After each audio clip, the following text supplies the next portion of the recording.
আছেন, আশা করি ভালোই আছেন। চলুন, এই রেসিপিটা আমি আগেও দিয়েছি, আবার আরেকবার দিচ্ছি। এই দেখুন, সরু সরু বেগুন নিয়ে নিয়েছি। এরকম সরু সরু লম্বা লম্বা বেগুন আনবেন। বেগুনগুলো এভাবে আমি কেটে নিয়েছি। দেখুন, সরু সরু করে আমি চিড়ে নিয়েছি বেগুনগুলো। বোটা শুদ্ধ বোটা রাখবেন বন্ধুরা। একটা পাত্রে আমি বেসন নিয়ে নিলাম, সামান্য একটু হলুদ, পরিমাণ মতন ঝাল, একটু জিরে পাউডার আর একটু ধনে পাউডার, আর সামান্য একটু আদা রসুনের। এবার এটাকে আমি ভালো, আর আমি নুনের কথা বলতে ভুলে গেছি, স্বাদ অনুযায়ী নুন দিতেই 2-3টে দানা চিনি। এবার এটাকে আমি ভালো করে মেখে নেবো।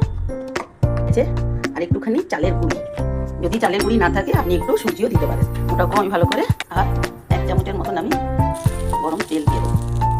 এই যে, এবার এটাকে ভালো করে মিশিয়ে নেবো। আমার মেশানো হয়ে গেছে। এবার আমি সব এক এক করে ভালো করে চারিপাশটা ঘুরিয়ে ঘুরিয়ে ভেজে মাখিয়ে নিয়েছি।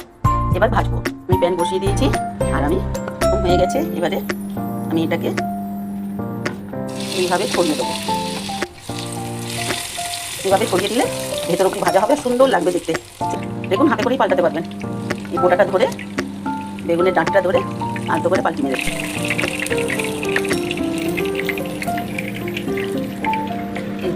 তো বন্ধুরা, এই দেখুন কি সুন্দর ফুলের মতন আমার বেগুন ভাজা রেডি।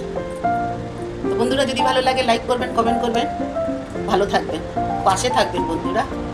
বাই বন্ধুরা।